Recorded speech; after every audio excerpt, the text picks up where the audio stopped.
सीप में मोती, नैनों में ज्योति, फूल में खुशबू अगर न होती, मिट्टी के इस पुतले में जान देना करिश्मा तेरा है।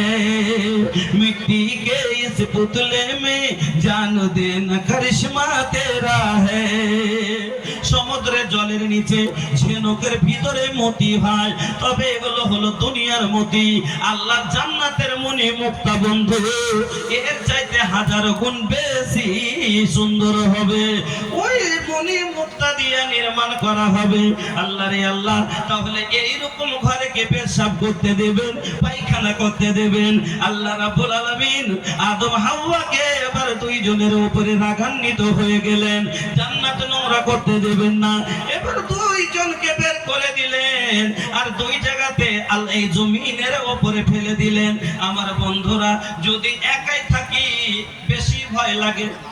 মানুষ যদি একাই থাকে বেশি ভয় লাগে না? লাগে না? আর সাথে যদি একটা লোক থাকে তো একটু কম ভয় লাগবে।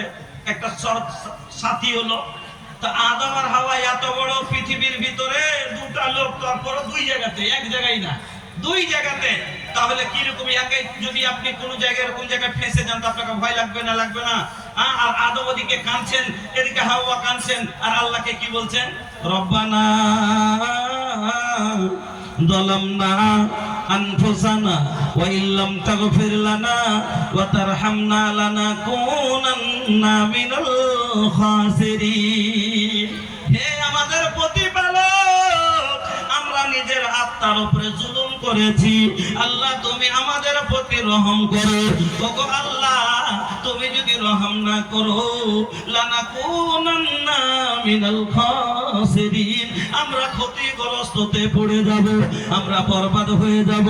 আল্লাহ রাব্বুল আলামিন নবী আদম আলাইহিস সালামকে ক্ষমা করলেন আর আদম আর হাওয়াকে এক জায়গায় করে দিয়ে দুনিয়া আবাদ করতে দিয়ে দিলেন। আবার আসুন আপনাকে বলি, আদম আলাইহিস সালাম আল্লাহর কাছে ক্ষমা চাইলেন, মুসা আলাইহিস সালাম ভুল করলেন, আল্লাহর কাছে ভুল জেনে করেননি। কি ভুল করেছিলেন? কোন ভুল উনি জেনে বুঝে করেননি। একদিন মুসা আলাইহিস সালাম রাস্তা দিয়ে চলে যাচ্ছেন, এবার একটা কিপ্তি আর একটা বানি ইসরাইল, দুটো ছেলে একসাথে লড়ালড়ি করেছে, ধস্তাধস্তি করেছে। আপনি বলেন, আপনি রাস্তা দিয়ে চলছেন আর দুটো ছেলেকে দেখছেন যে খুব লড়ালড়ি করছে, মারামারি করছে, তা আপনি ওকে বলবেন কিনা, এই ছাড় ভাই ছাড়, ঝগড়া কাজ করিস না, ছেড়ে দে, বলবেন? এবার তারপরে যদি না শোনে